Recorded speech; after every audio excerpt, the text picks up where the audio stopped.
Double audience ce matin au palais présidentiel. Le chef de l'État a reçu le directeur régional de l'Institut Tony Blair et le détenteur du record mondial de log lift Iron Bibi. Le président du Faso a salué la performance de l'athlète qui a honoré le Burkina Faso. Dans ce journal également, Forum national des jeunes, c'est la ville de Koudgou qui abritera l'activité du 7 au 9 octobre prochain. À quelques semaines du début de l'activité, le comité d'organisation était face à la presse pour le point des préparatifs. Nouvelle escalade des tensions entre l'Algérie et le Maroc. L'Algérie interdit son espace aérien au Maroc. Une décision qui tombe un mois après l'annonce de la rupture des relations diplomatiques entre les deux voisins. Bonsoir, merci d'honorer ce rendez-vous d'information du soir sur Trui TV. 76e Assemblée générale des Nations unies, le chef de l'État, Roch Marc Christian Kaboré, dans son message, a insisté sur la nécessité pour la communauté internationale de soutenir les pays du G5 Sahel dans leur combat contre le terrorisme. À cette tribune de l'ONU, le président du Faso a réaffirmé l'engagement du Burkina Faso, victime d'attaques terroristes, à assurer la sécurité sur l'ensemble de son territoire. Un extrait de son message pour vous.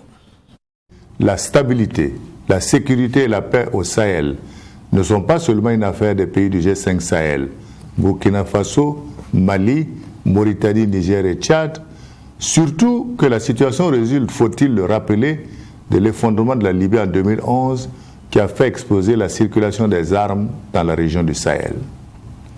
C'est le lieu pour moi de rappeler qu'il s'agit de paix et de sécurité internationale et donc qu'il est nécessaire, voire urgent, pour la communauté internationale et particulièrement le Conseil de sécurité de soutenir les pays du G5 Sahel dans la lutte contre le terrorisme. Encore une fois, la meilleure façon de le faire serait de placer le mandat de la force conjointe du G5 Sahel sous le chapitre 7 de la Charte des Nations Unies. Pour l'heure, je salue les efforts de coordination et de coopération des États membres de la communauté économique des États de l'Afrique de l'Ouest dans notre lutte commune contre le terrorisme. La nomination par la 59e session de la conférence des chefs d'État de M. Mahamadou Issoufou, ancien président de la République du Niger, et de M. Nana Addo Dankwa Akufo-Addo, président de la République du Ghana, comme champion de la mobilisation des ressources pour le plan d'action 2020-2024 pour l'éradication du terrorisme dans la région, est une bonne indication et constitue un acte majeur de l'engagement de la CEDEAO. Au palais présidentiel, ce matin également, le chef de l'État, Roch Marc Christian Kaboré, a reçu respectivement en audience le directeur régional de l'Institut Tony Blair et le champion du monde du log lift Iron Bibi. Avec le premier reçu, il était question de coopération entre le gouvernement burkinabé et l'Institut Tony Blair. Face à Iron Bibi, le chef de l'État a salué la prouesse réalisée en Écosse le week-end dernier. Michael Tougré. Le directeur régional pour l'Afrique de l'Ouest francophone de l'Institut Tony Blair, reçu par le président du Faso, Roch Marc Christian Kaboré et Antoine Hus, ont passé en revue la coopération entre le Burkina Faso et l'Institut Tony Blair qui accompagne le pays dans la mise en œuvre de certains projets dans le domaine du développement et de la sécurité. L'objet de ma visite était principalement de faire un point d'étape sur notre partenariat stratégique et de comprendre vraiment les priorités du chef de l'État ainsi que l'architecture gouvernementale qui est mise en œuvre pour atteindre des résultats pour les populations.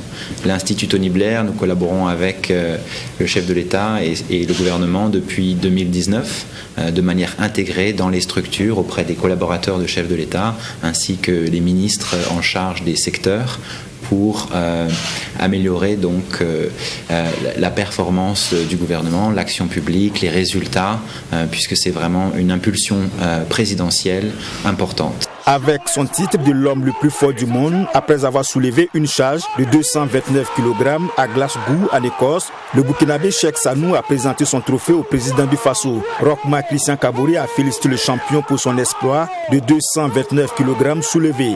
Je suis recordman de cette discipline, le log lift strongman. Et le recordman c'était en Lituanie. Donc maintenant on a le record avec nous au Burkina Faso.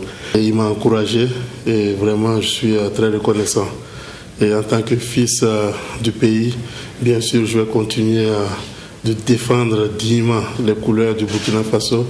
Et comme moi, dans ma tête, je me dis qu'il n'y a jamais de limite. Donc, on va continuer quand même de persévérer et d'atteindre d'autres niveaux.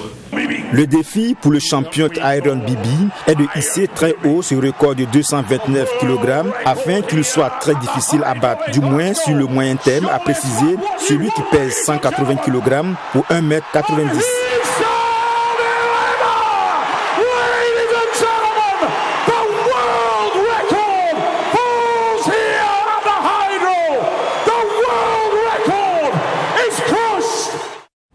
Préparatif du Forum national des jeunes. À moins d'un mois du forum, le comité d'organisation a dévoilé les activités prévues à cette rencontre qui se tiendra dans la région du Centre-Ouest, précisément à Koudgou.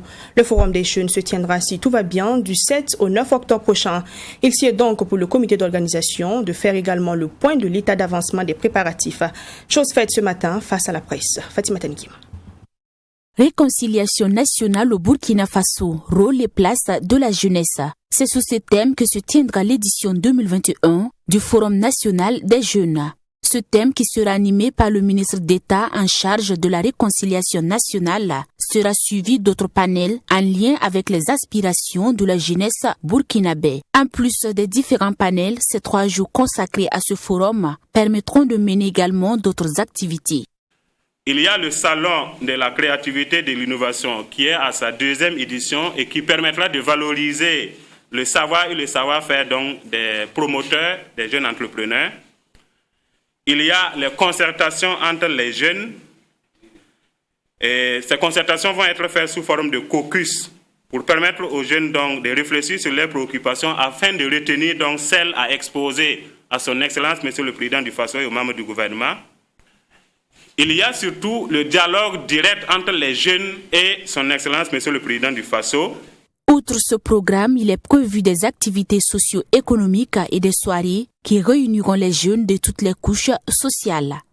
Il est prévu une soirée de la jeunesse, soirée au cours de laquelle le ministère et l'ensemble des partenaires techniques et financiers qui interviennent donc dans la promotion de la jeunesse auront l'occasion de présenter les opportunités d'insertion et d'accompagnement des jeunes. Il est prévu également une soirée des mets locaux qui permettra de valoriser donc les plats traditionnels. Il y a naturellement une opération don de sang. Quand il y a beaucoup de populations, beaucoup de jeunes qui se réunissent, on profite pour faire des opérations don de sang. Il y aura des signatures de conventions entre donc le Conseil national de la jeunesse et ses partenaires. En attendant la tenue effective de ces différentes activités, le Comité national d'organisation est à pied d'œuvre pour un forum national des jeunes réussi, selon les conférenciers. Au jour d'aujourd'hui, les documents de base ont été élaborés, les sites devront accueillir les travaux et les sites devant abriter effectivement l'hébergement des jeunes ont été identifiés. Et il y a certains sites qui sont en train donc d'être réfectionnés pour assurer en tout cas les commodités nécessaires donc aux participants. Les personnes qui doivent effectivement animer, que ce soit le thème central, que ce soit les sous-thèmes qui ont été identifiés, ces personnes des ressources ont été identifiées.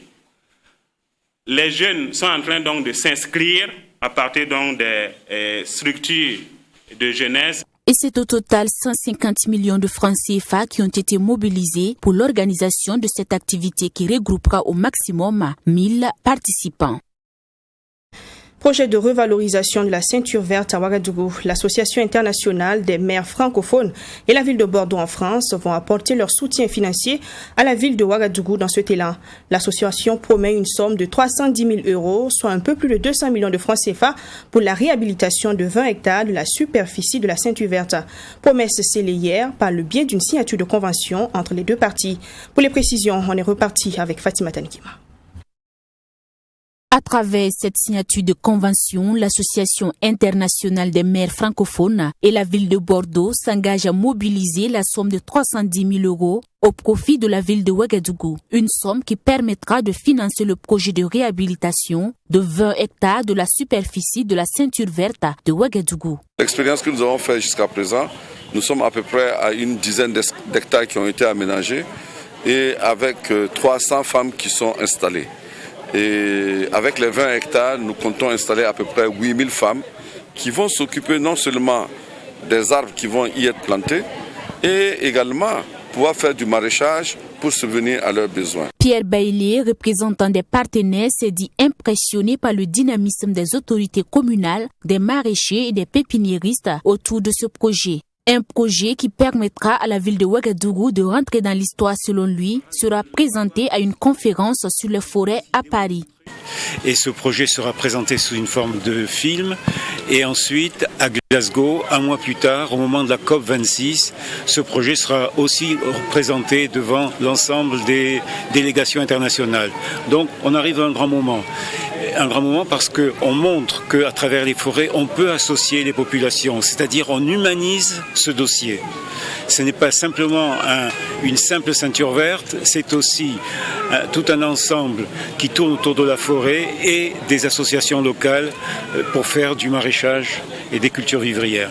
Prévu pour durer 2 ans, ce projet a un coût global de 332 000 euros. La commune de Ouagadougou, elle, contribuera à hauteur de 62 000 euros. La nouvelle équipe de la Commission électorale nationale indépendante CENI poursuit sa visite auprès des structures d'où sont issus les différents commissaires. Ce 23 septembre, la délégation a été reçue par la Fédération des associations islamiques du Burkina, FAIB. L'objectif est de se présenter à ces structures, recueillir leurs attentes et demander surtout des bénédictions pour la réussite de la mission. Abdourahmane. Après quelques minutes d'échange avec les responsables de la FAIB, le président de la CENI et sa délégation se disent satisfaits de l'engagement de cette structure religieuse à accompagner la CENI. Cette visite a non seulement permis au nouveau commissaire de la CENI de se présenter à la FAIB, mais aussi d'obtenir son soutien dans le processus électoral. Mais nous sommes aussi venus pour recueillir leurs attentes et leurs conseils vis-à-vis de la nouvelle équipe. On leur traduit notre engagement à travailler dans l'exercice de nos fonctions, à ce que l'ensemble des processus électoraux que nous allons engager, nous puissions conduire nos missions avec beaucoup de professionnalisme.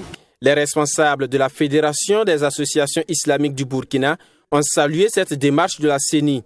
Ils ont promis prier pour la réussite des missions confiées à la Commission pour éviter des crises post-électorales au Burkina Faso. D'exécuter au mieux de leurs compétences, dans la loyauté, leurs tâches d'organisateurs et de gestionnaires des élections pour la paix et la tranquillité du Burkina Faso. Nous ne doutons pas que chacun des commissaires en ait la capacité. 24 heures sur 24, les musulmans prieront pour que la matière électorale ne soit pas un sujet de tension entre Burkinabés. Notons que cette visite s'inscrit dans le cadre de la série de rencontres de la CENI avec les organisations de la société civile et partis politiques. Cette dernière visite a permis à la délégation de la CENI de féliciter la nouvelle équipe de la FAIB installée à l'issue du dernier congrès. Une conférence de presse des jeunes du CDP, Congrès pour la démocratie et le progrès, dans l'après-midi de ce jeudi à Ouagadougou, se termine en queue de poisson. Alors que la conférence venait de démarrer, les conférenciers se sont retrouvés avec 2 déclarations liminaires. C'est ainsi qu'un des groupes s'est interposé à la lecture de la déclaration qu'il ne partageait pas.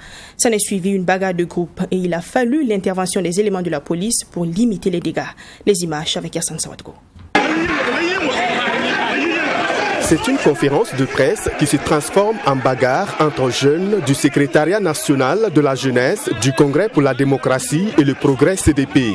La cause, selon certains militants, serait qu'une autre déclaration émanant de la direction du parti devait être lue en lieu et place de celle que le secrétariat national avait sous la main.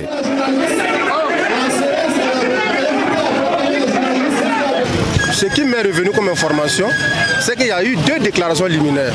Une déclaration liminaire qui semble-t-il est venue donc du président du CDP et l'autre déclaration qui était détenue donc, par le secrétariat en charge de la jeunesse, notamment son premier responsable. Donc déjà, il n'y avait pas d'accord sur la lecture de la conférence de la déclaration liminaire. Donc vous avez été témoin, la déclaration a été interrompue à 2 ou 3 fois jusqu'à ce que finalement la déclaration aille jusqu'à son terme. Et la CRS qui vient donc, après que l'ordre soit revenu, dire qu'ils ont reçu l'ordre d'évacuer donc le siège. Donc à cela, nous estimons que c'est très déplorable, c'est un acte condamnable. Un point de presse qui se termine en queue de poisson, c'est dire que ça met en nu un certain malaise qui se vit au sein de ce parti politique. Et c'est un spectacle très désolant. Une conférence de presse dont l'ordre du jour était de donner leur point de vue sur la situation sécuritaire que traverse le Burkina Faso. Selon les conférenciers du jour, cette situation va de mal en pire. Ils disent pointer du doigt le pouvoir en place. C'est l'occasion pour nous de féliciter et de rendre hommage aux forces de défense et de la sécurité et au VDP. Au regard de cette situation, chacun comprendra que notre pays est quadrillé du nord à l'est, de l'est à l'ouest, par des hommes armés, par les ennemis de notre nation. Malheureusement, nos gouvernants s'acharnent sur un congrès inutile de leurs partis politiques au lieu de travailler à nous trouver des solutions. Est-ce que la déclaration liminaire que nous avons délivrée, qu'est-ce qu'il y a de mauvais? Non seulement pour le CDP, pour la direction du CDP et pour l'ensemble des Burkinabés qui nécessitent que des individus mal intentionnés viennent empêcher la conférence de presse. Le secrétariat national de la jeunesse du CDP s'est aussi prononcé sur la question de l'éducation. Pour ces jeunes, en plus des écoles fermées pour cause d'insécurité, les autorités s'hasardent à la fermeture du lycée Philippe Zenda Kaboré. Ils disent prendre le pouvoir en place pour responsable de tout ce qui se passe actuellement au Burkina Faso. On n'en peut plus de la vie chère et de la situation sécuritaire de plus en plus délétère au Burkina. C'est ce qu'a acclamé le mouvement On n'en peut plus hier en conférence de presse. Cette organisation de la société civile dirigée par Madi Ouedraogo a tiré un boulet rouge sur le pouvoir en place. Outre les dénonciations, le mouvement a exigé la réouverture du plus grand lycée du Burkina Faso, le lycée Philippe Zenda Kaboré, pour cette rentrée scolaire 2021-2022. Les précisions avec Michael Tougri et Nelly Tapsoba dans ce reportage. Son rôle de veille citoyenne, le mouvement On n'en peut plus était face à la presse. Dégradation de la question sécuritaire, vie chère, autant de sujets à l'ordre du jour. Pour le coordonnateur de cette OSC, le Burkina Faso du président Roch Kaboré va très mal. Vous voyez, c'est pas, quand je dis l'huile est montée à 6 000 francs le bidon de 5 litres, c'est pas moi je ne fais pas de la diffamation ou je ne fais pas de la désinformation. Allez-y dans les supermarchés, allez-y dans les boutiques. C'est quelque chose qui est évident. Le sac de riz, presque tous les produits ont presque doublé, voire triplé. Nous dénonçons d'abord pour que ceux qui gouvernent là puissent prendre quand même conscience et essayer quand même de voir s'ils peuvent trouver des mesures pour atténuer. Qu'ils sachent que le pays va très mal. Parce que quand on est en haut, on ne voit pas ce qui se passe en bas. Et quand même, on veut voir ceux qui sont au milieu, ces collaborateurs même cachent la réalité. On a vu le cas du président Compaoré ici. Madi Degonguin estime que le chef de l'État gère le Burkina Faso par copinage. Il est temps pour le mouvement On n'en peut plus que le président du Faso prenne la mesure de la situation sécuritaire et celle de la vie chère qui frappe de plus en plus les Burkinabés. C'est pour ça que nous attirons l'attention du président Kaboré. Nous lui disons haut et fort d'arrêter son copinage. Quand j'ai pris l'exemple sur le fait que chaque fois, quand il doit nommer un conseiller, c'est un ancien ministre. Je n'ai pas dit que c'est forcément tout le temps, mais quand vous remarquez, quand il doit prendre un conseiller, c'est un ancien collaborateur. C'est ton ancien collaborateur qui a été ministre, qui avait tous ses privilèges, qui n'a pas pu t'apporter quelque chose, ce n'est pas en étant conseiller qui pourra t'apporter quelque chose. Pire des régimes que le Burkina Faso n'ait jamais connu. Ça, il faut qu'on le dise, puisque c'est une évidence. Aujourd'hui, à cause de ce régime, on est presque encerclé par les terroristes. Sur la crise qui secoue le secteur de l'éducation, avec la fermeture du lycée Philippe Zenda Kaboré, pour le coordonnateur du mouvement On n'en peut plus, les motifs avancés par le ministre ne sont pas convaincants. Il exige donc la réouverture du lycée dans les plus brefs délais. En sport, c'est un partenariat qui est scellé depuis ce matin entre la FBF, Fédération burkinabé de football, et la nationale des Jeux du hasard Lonabé. Par ce partenariat, le Faso Foot devient la Ligue 1 Lonabé. C'est l'appellation qu'il va falloir retenir dès maintenant. De façon concrète, la Lonabé financera le championnat national de première division, un moyen pour elle de faire la promotion de son entreprise. Ce 23 septembre, les deux partenaires ont procédé à la présentation du nouveau logo du championnat. Assami Touré. Le championnat national de première division Faso Foot change d'appellation. C'est désormais la Ligue 1 Lonabé que le championnat national doit être rappelé à partir de cette saison. Longtemps dans les coulisses, la Ligue 1 arrive également avec un logo avec l'armoirie du Burkina Faso pour permettre aux acteurs de mieux s'identifier. Il était important pour nous, si vous voulez, de créer un produit, de l'habiller pour qu'il puisse être vendable auprès des sponsors. Donc c'est pour ça que nous l'avons baptisé Ligue 1 Lonabé avec donc le sponsor officiel. Donc pour sceller, si vous voulez, cette nouvelle alliance avec ce nouveau sponsor. Pour cette nouvelle saison, la Ligue 1 aura l'accompagnement de la nationale du jeu du hasard Lonabé. Un partenariat selon le président de la Fédération burkinabé de football mis en place pour pallier aux défis financiers qui s'opposent au bon fonctionnement du championnat national. Nous avons habillé la mariée et la mariée a eu un époux ou une épouse, c'est selon, qui s'appelle la Lonabé. Donc voilà, si vous voulez, en image, ce que nous avons voulu faire. Nous aurons l'occasion d'en parler. Vous savez que l'argent n'aime pas le bruit. Mais en d'autres circonstances, je pense que si vous voulez l'information, on se retrouvera à la Fédé pour vous donner les détails de tous ces éléments-là. Le ministère des Sports et des Loisirs a été associé à ce projet de changement d'appellation du championnat national. Selon le secrétaire général, cette initiative va contribuer à rehausser le niveau du championnat. C'est remercier et féliciter la Fédération burkinabé de football, et ce au nom de Monsieur le ministre des Sports et des Loisirs, non seulement pour les efforts consentis pour une bonne organisation de notre championnat, mais aussi pour son esprit d'initiative, d'innovation, pour permettre au championnat d'être au firmament des championnats en Afrique et au monde. En tout cas, bravo à la fédération, et le ministère jouera toujours sa partition pour accompagner cette fédération afin que nous puissions atteindre les résultats escomptés, afin que nous puissions faire toujours le bonheur des Burkinabés à travers le football. Rappelons que la Ligue 1 Lonabé débute ce 25 septembre avec la première opposition Asfaïdenga à SFB, le premier derby de la saison. En football, finale de la 3e édition du tournoi Maracana, jeune talent de la cité de Nioko 1. Elle s'est jouée le dimanche 19 septembre 2021 sur le terrain de la dite cité. L'équipe de Vienvoire et celle de Futuro FC ont discuté la coupe. Un beau match servi aux passionnés du ballon rond et remporté par Futuro FC. Score final 2-1. Les images avec Yassine Sawatko.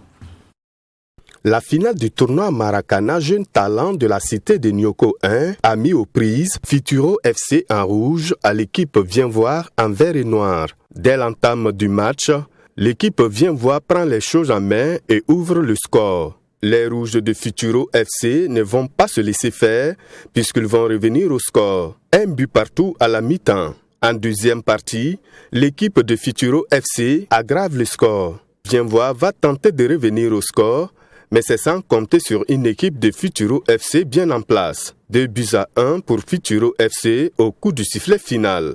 Objectif bien atteint selon le président du comité d'organisation. Le niveau du jeu est satisfaisant. En tout cas, les deux équipes nous ont montré de bel football.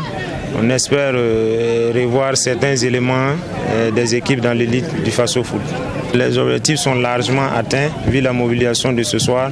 Nous sommes en tout cas des organisateurs comblés. En tout cas, nous tirons un grand chapeau à Futuro qui vient de remporter la 3e édition du tournoi Maracana Jeune Talent de la cité de Nioko 1. Les parrains de cette 3e édition ne regrettent pas d'avoir accompagné cette activité qui, surtout pour eux, permet aux jeunes de se rassembler et de parler le même langage. Il faut dire que ces gens d'initiative, il faut les encourager, il faut même inciter la jeunesse à aller dans ces gens d'initiative.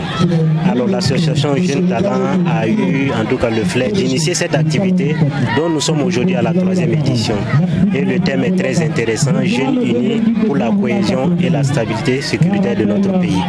Donc dans un contexte assez difficile que notre pays traverse, il se devait pour nous en tant que jeunes d'accompagner cette association afin que ces ces activités puissent se mener convenablement. Tout ce qui peut rendre la jeunesse saine, nous sommes engagés en cela. Et le football, tout le monde sait que c'est un élément de cohésion qui permet aux jeunes de bien s'occuper pendant les vacances. Et lorsque nos jeunes frères se sont approchés de nous, nous avons trouvé que cela était bien, surtout que c'est la 3e édition.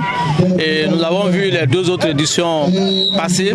Et on a même vu que cette 3e édition est en train de prendre aussi son envol.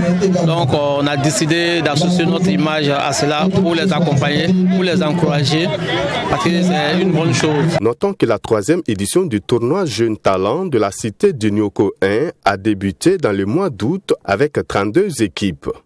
À cette finale, l'équipe vient voir classée 2e s'en sort avec un jeu de maillots, des médailles, un trophée et une enveloppe financière. Quant à l'équipe Futuro FC vainqueur, elle repart avec un jeu de maillots, un ballon, des médailles, une enveloppe financière et les trophées. L'Algérie a interdit son espace aérien à tous les avions marocains. Une nouvelle poussée de colère d'Alger, moins d'1 mois après la rupture unilatérale de toute relation diplomatique avec le Maroc. Raison avancée, des provocations et pratiques hostiles du côté marocain.